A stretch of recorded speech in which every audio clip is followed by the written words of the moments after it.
bergerak bersama guru penggerak,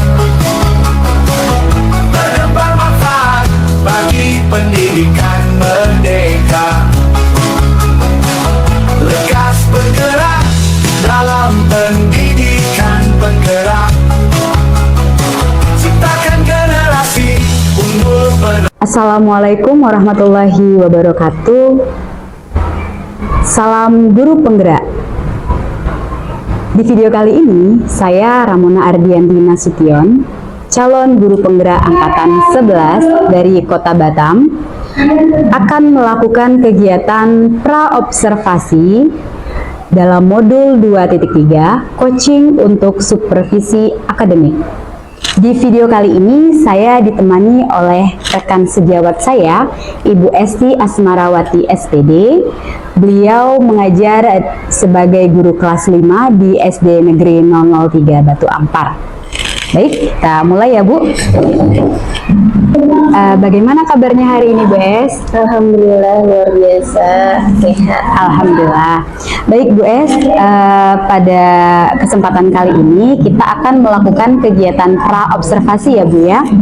Tujuannya kita melakukan kegiatan ini agar Ibu dapat melakukan persiapan sebelum melaksanakan pembelajaran di kelas nanti yang nantinya akan saya amati. Kemudian pada kegiatan pra ini nanti ada beberapa pertanyaan yang saya ajukan kepada Ibu Esti. Ibu bisa ya? Oke, baik. Di sini ada beberapa pertanyaan yang saya akan ajukan kepada Ibu. Pertanyaan yang pertama yaitu tujuan pembelajaran apa yang nantinya akan Ibu capai? Oke, tujuan pembelajaran yang ingin saya capai adalah peserta didik mampu memahami, kemudian mendeskripsikan tentang transformasi energi yang terjadi pada rantai makanan dan apa hubungannya dengan keseimbangan ekosistem. Oke, baik. Berarti materi yang nantinya akan Ibu laksanakan yaitu materinya tentang rantai makanan dalam ekosistem ya Bu Esti ya? Makanan dalam ekosistem. Iya, berarti ini mata pelajaran IPAS ya Bu ya? Baik, kemudian area pengembangan apa yang nantinya akan Ibu kembangkan? Area pengembangan menganalisis tentang hubungan makan dan dimakan dan transfer energi dalam ekosistem, kemudian mendeskripsikannya. Oke, berarti anak-anak itu nantinya akan menganalisis dan mendeskripsikan rantai makanan tadi ya Bu Esti ya. Nah, dalam praktek pelaksanaan pembelajaran yang nantinya akan Ibu laksanakan, kira-kira nanti model pembelajaran apa yang akan Ibu gunakan kira-kira? Insya Allah nanti saya akan menggunakan model pembelajaran problem based learning. Oke, berarti model pembelajaran berbasis masalah ya Bu Esti ya. Berarti di sana nanti ada sintak-sintak yang terdapat di dalam proses pembelajaran Ibu ya. Berarti dimulai dari masalah sampai nanti penyelesaiannya ya. Kemudian dalam pelaksanaan pembelajaran Ibu nanti, strategi pembelajaran apa yang akan Ibu gunakan? Strategi pembelajaran yang akan saya gunakan adalah strategi diferensiasi yang berisi tentang konten dan konteks. Oke, berarti strategi pembelajaran yang Ibu gunakan nanti adalah diferensiasi konten dan konteks. Nah, dari segi diferensiasi konten, kira-kira apa yang nantinya akan Ibu sajikan di dalam pembelajaran Ibu nanti? Nanti saya akan menyajikan, insya Allah nanti akan menyajikan sebuah video. Menyajikan sebuah video Tentang sebuah masalah yang terjadi pada hasil pertanian yang saat ini menurun. Oke, berarti permasalahannya yang akan disajikan dalam video ya. Kemudian apa lagi Bu selain video? Selain video, nanti saya akan memberikan tugas kepada anak-anak untuk merangkai gambar. Oke, merangkai gambar ya Bu. Yang bisa dirangkai menjadi sebuah rantai makanan. Lalu setelah dirangkai oleh para peserta didik, gambar tersebut mereka buat sebuah penjelasan apa yang terjadi pada gambar tersebut. Kemudian kalau sudah dibuat penjelasan, saya minta untuk maju ke depan kelas mempresentasikan tentang rantai makanan tersebut. Oke, berarti di sana nanti peserta didik akan diberikan kesempatan untuk berdiskusi begitu ya Bu ya dengan kelompoknya ya. Berarti nanti ada beberapa gambar yang nantinya akan mereka susun dan mereka akan menjelaskan tentang gambar yang mereka susun tersebut ya Bu ya. Nah, jadi dalam kegiatan ini nanti Bu Esti, kegiatan pembelajaran yang akan Ibu laksanakan nanti hari Selasa ya Bu Esti ya, di jam keempat dan kelima ya. Nanti akan saya amati ya Bu ya, bagaimana Ibu melaksanakan pembelajaran, kemudian tujuan pembelajarannya apakah sudah sesuai, area pengembangannya apakah sudah tercapai, dan apakah model-model dan strategi yang Ibu paparkan tadi apakah sesuai dengan pembelajaran. Nah, nanti akan saya amati dan saya akan memberikan penilaian-penilaian sedikit ya terhadap praktek pembelajaran yang akan Ibu laksanakan. Nah, setelah itu kita akan melakukan kegiatan pasca setelah kita melaksanakan kegiatan pembelajaran di kelas. Begitu ya Bu. Nanti kita akan bertemu kembali. Nanti kita akan membahas mengenai hasil dari pelaksanaan pembelajaran yang sudah Ibu lakukan. Terima kasih banyak Ibu Esti atas kesempatan dan waktu yang sudah diberikan. Saya akhiri. Wassalamualaikum warahmatullahi wabarakatuh. Waalaikumsalam. Bergerak dalam pendidikan, penggerak ciptakan generasi unggul penopang bangsa. Oke, assalamualaikum warahmatullahi wabarakatuh. Waalaikumsalam warahmatullahi wabarakatuh. Good morning everyone. Selamat pagi semuanya. Ya, oke. Hari ini jam pertama kita mau belajar IPAS. Nah, tapi sebelum kita mulai belajar seperti biasa, baca doa dulu. Oke, ketua kelasnya silahkan pimpin doa dulu. Bersiap.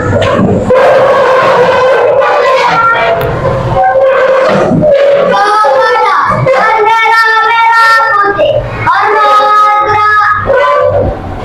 tegak beri salam. Assalamualaikum warahmatullahi wabarakatuh. Waalaikumsalam warahmatullahi wabarakatuh. Bacaan harus dimulai.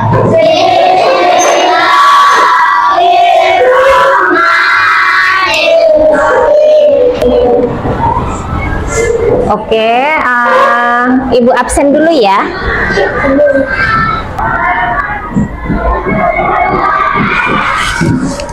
Ibra, Ganya,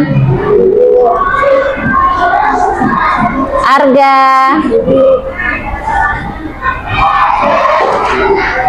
Zakira,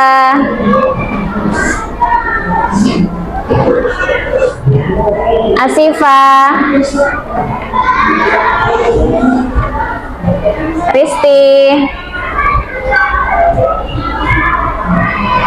Kristi ada, Angel,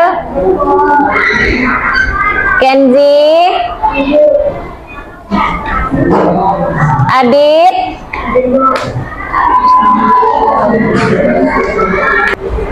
jadi nak, saat ini harga beras melonjak. Siapa yang pernah ikut orang tuanya belanja? Nah, berarti ada yang udah tahu ya kalau harga beras sekarang tinggi. Ya, makanya kalau kita makan nggak boleh dibuang-buang ya, sayang, karena berasnya mahal, mubazir ya. Nah, ada beberapa faktor yang menyebabkan kenaikan harga beras ya. Ada karena cuaca, ada juga karena kegagalan panen yang bukan disebabkan oleh cuaca, tapi karena hama tikus. Pintar Arga, hama tikus. Nah, sekarang coba perhatikan video yang Ibu tampilkan di depan. Oke? Nah, nanti kalian bisa paham apa penyebab dari kegagalan panen padi sehingga harga beras melonjak ya. Apa tujuan dari pembelajaran yang akan kita laksanakan hari ini? Kira-kira apa ya ini ya?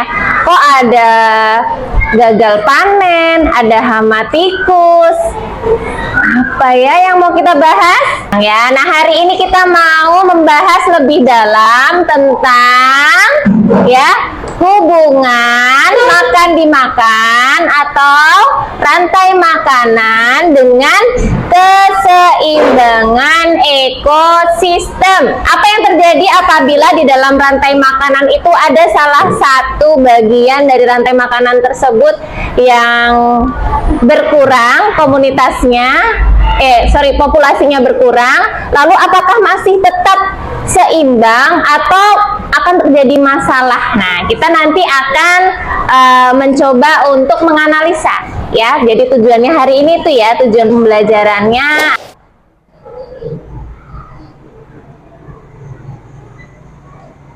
Saya aktivitas di sini sebagai petani di Kampung Selajamuk, Desa Ciracas. Yaitu saya dari dulu sudah mengadakan petanaman. Dulunya saya di sini karena susah itu pupuk. Sekarang mau panen nggak mungkin panen ini karena gagal diserang tikus. Karena itu saya di sini kemungkinan sini udah begini ini. Bagaimana nanti kalau ada itu kasih sayang dari pemerintah, dari dinas pertanian itu juga saya mohon pertolongannya bagaimana mestinya itu sama orang petani. Bapak ini mayoritas kampung sini berapa ratus hektar itu yang seluruhnya gitu yang Nah, kesimpulan dari video ini apa?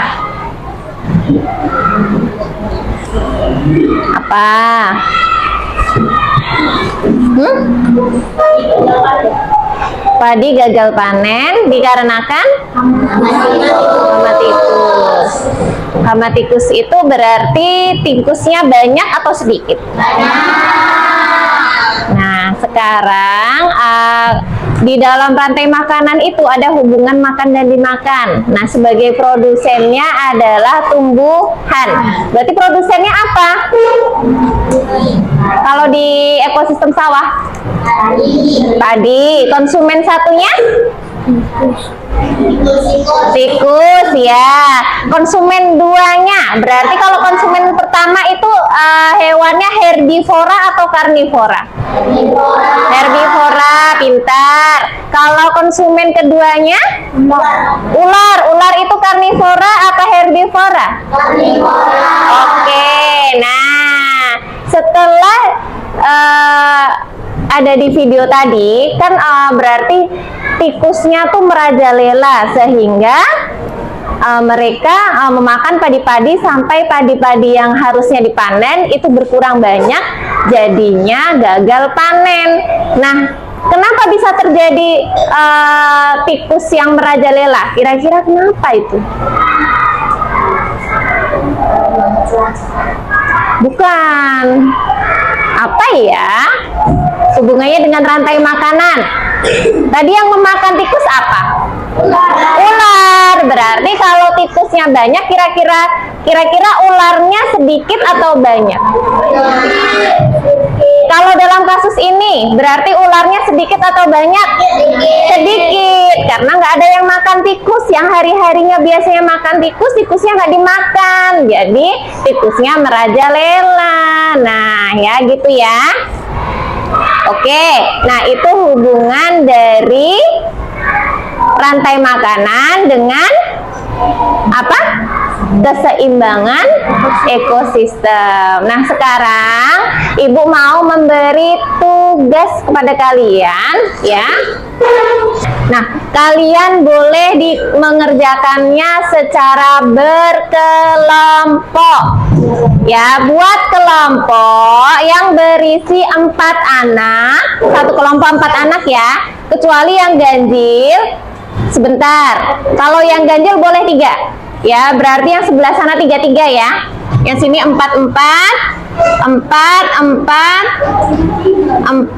berarti Ibra ikut ke sini aja 5. Kenzi, Arfa ikut sama Angel dan Risti ya. Oke, cara mengerjakannya adalah gunting dan tempelkan gambar yang tepat sesuai dengan urutan rantai makanan ya. Jadi ini dipotong-potong lalu nanti ditempelkan di sini ya. Urutannya harus benar ya, kan sudah belajar tentang rantai makanan, sudah paham ya, urutannya harus benar. Kasih nama kalian ya. Nanti dijelasin gitu kan di sini. Zafran ikut sini aja, ini cuma berdua ya. Ini tanya.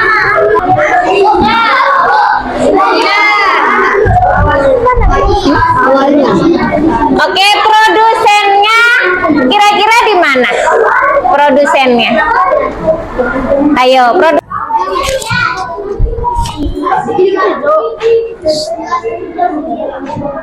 bisa nggak? Oke, silakan Kevin. Ini adalah hasil diskusi kelompok kami. Konsumen 1 adalah tumbuhan. Tumbuhan dimakan tikus. Tikus dimakan ular. Ular dimakan elang. Elang mati diproduksikan dengan jam. Assalamualaikum warahmatullahi wabarakatuh.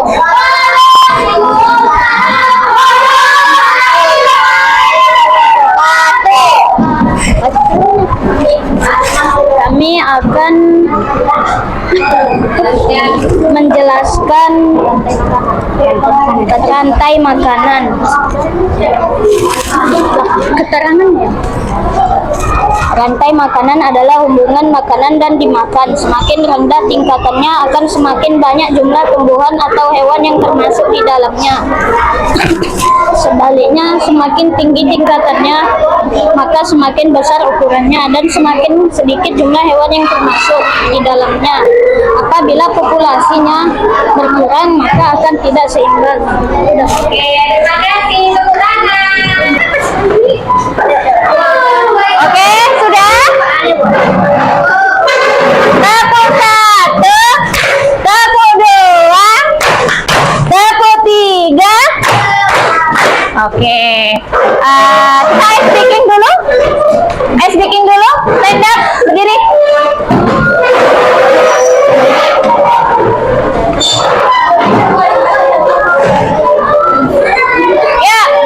Ya, tirukan ibu ya. Ya, ingat kan? Oke, 1, 2, 3.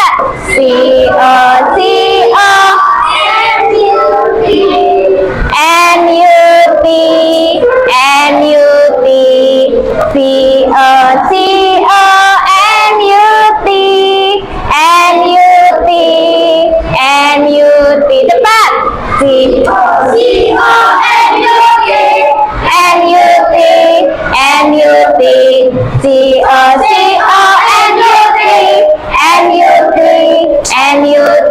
Oke, sit down, duduk ya.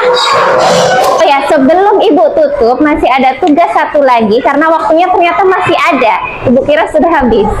Nah, ada LKPD, lembar kerja peserta didik. Kalau tadi kan yang kalian kerjakan secara berkelompok. Nah, kalau yang ini individu itu satu-satu, ya. Nah, silahkan kalian tulis nama kelas, lalu nanti kalian kerjakan ya.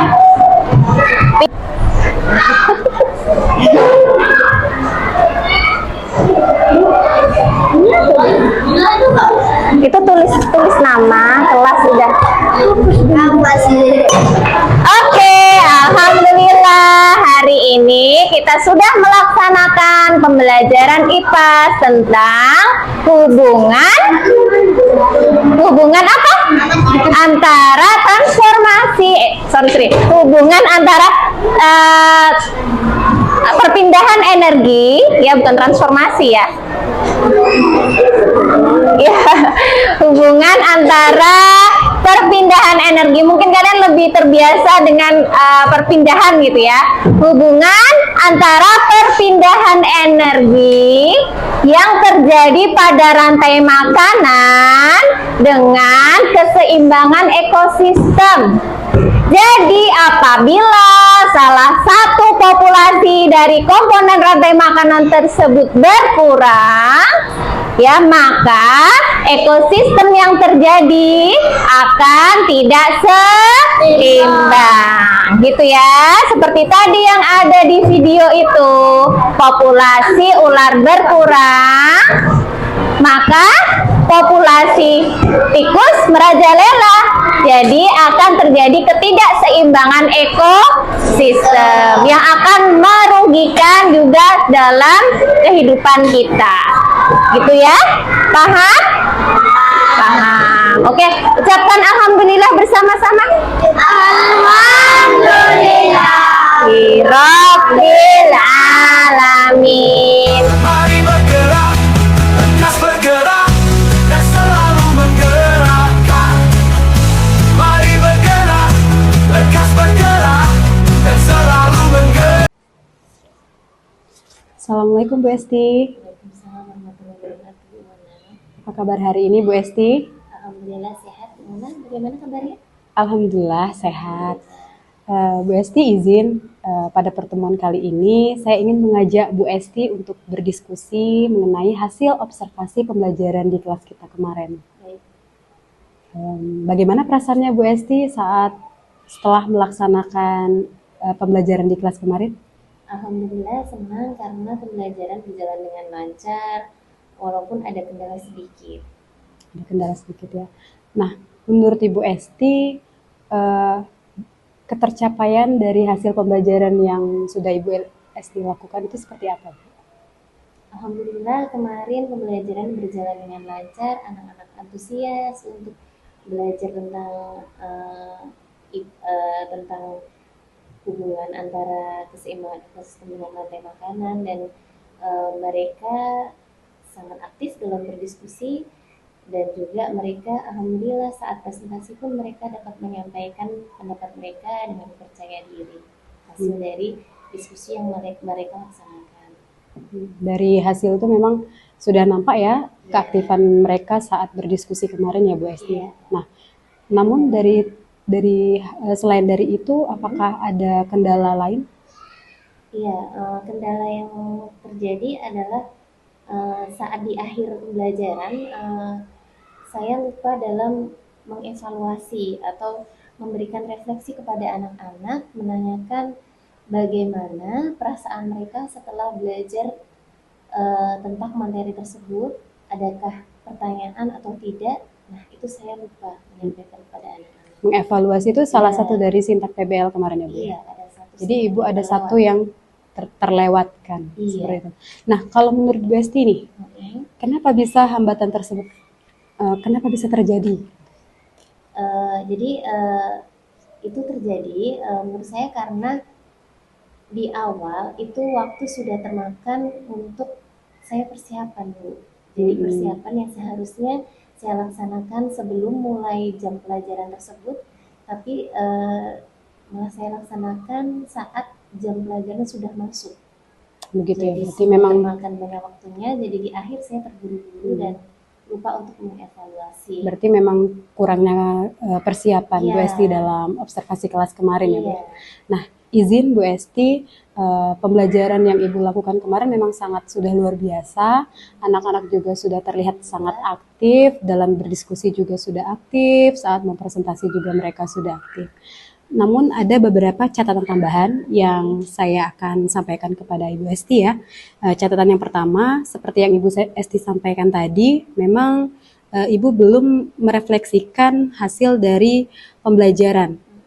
Jadi gunanya refleksi itu Bu, agar kita itu tahu seberapa berhasilnya sebuah pembelajaran yang kita berikan kepada peserta didik seperti itu, dan itu sebagai bahan perbaikan kita untuk pembelajaran selanjutnya. Kemudian catatan yang kedua, ibu juga belum menanyakan kesiapan belajar peserta didik. Jadi untuk ketika kita menanyakan kesiapan belajar, kita tahu bahwa mereka sudah siap untuk menerima pembelajaran yang akan kita ajarkan seperti itu. Kemudian yang ketiga, Pendahuluan ya berarti. iya, pada saat pendahuluan, benar. Kemudian ketika kegiatan menyimpulkan pembelajaran yang saya amati kemarin, Bu Esti itu masih menyimpulkan sendiri. Iya. Jadi Bu Esti hanya berbicara sendiri ya, Iya. tidak mengajak peserta didik untuk menyimpulkan hasil pembelajaran bersama-sama. Jadi untuk kegiatan menyimpulkan seharusnya memang sebaiknya anak-anak yang menyimpulkan. Jadi kita tahu bahwa mereka itu sudah paham materi yang disampaikan atau pembelajaran yang sudah kita lakukan seperti itu. Bagaimana menurut Bu Esti? Apakah sama dengan catatan saya atau ada yang Betul, Ibu. berbeda? Untuk kedepannya insya Allah saya akan menyimpulkan bersama anak-anak. Jadi bukan saya sendiri yang menyimpulkan, agar mereka benar-benar memahami apa yang tadi sudah mereka pelajari bersama saya. Gitu ya Bu. Nah, kemudian Bu Esti, untuk saya akan menanyakan untuk tindak lanjutnya, apa yang akan Ibu lakukan setelah ini? Insya Allah nanti untuk kedepannya jika saya melaksanakan pembelajaran seperti kemarin, jika melaksanakan pembelajaran secara berdiskusi, insya Allah saya akan mendampingi anak-anak untuk belajar menggunakan media seperti Canva agar lebih bervariasi, lebih menarik, sehingga anak-anak tidak bosan dan lebih semangat lagi untuk belajar. Berarti pemanfaatan teknologi untuk yang bervariasi untuk mereka agar mereka tertarik. Ada lagi yang lain, Ibu? Insya Allah nanti saya juga akan lebih memanage waktu dengan baik. Jadi sebelum mulai belajar, saya mempersiapkan perlengkapan-perlengkapan yang mau saya pakai dalam pembelajaran tersebut dengan baik dulu, baru saya mulai pembelajaran. Berarti memang Supaya mempersiapkan tidak terburu-buru. segalanya ya Bu Esti Iya, ya. betul. Mempersiapkan mulai dari alat-alatnya dan sebagainya agar tidak ada sintak-sintak yang tertinggal atau yang terlewat tadi ya Bu Esti ya. Betul, Bu. Nah, apakah masih ada yang lain? Saya rasa cukup, Bu. Cukup ya Bu. Nah, dari pemaparan rencana tindak lanjut yang sudah Ibu paparkan tadi, kira-kira kapan waktu untuk Ibu Esti melakukan tindak lanjut tadi? Insya Allah di pertemuan selanjutnya, Ibu. Berarti di pembelajaran selanjutnya ya. Baik Bu Esti, bagaimana setelah pertemuan kita hari ini perasaan Bu Esti? Alhamdulillah saya senang dan terima kasih Bu Mona dengan diberi kesempatan seperti ini. Saya mendapatkan ide-ide baru, mendapatkan saran atau kritik dari pembelajaran yang kemarin saya laksanakan, sehingga saya bisa memperbaiki proses pembelajaran yang berikutnya, cara mengajar saya. Baik, itu saja ya, berarti Ibu Esti terima kasih atas waktu yang sudah Ibu Esti berikan. Semoga apa yang Ibu sudah rencanakan tadi, kemudian waktunya juga mudah-mudahan berjalan dengan baik. Pembelajaran yang akan Ibu lakukan selanjutnya lebih baik dan lebih bermakna untuk murid-murid Ibu. Terima kasih Bu Mona. Bangsa, mari bergerak, lekas bergerak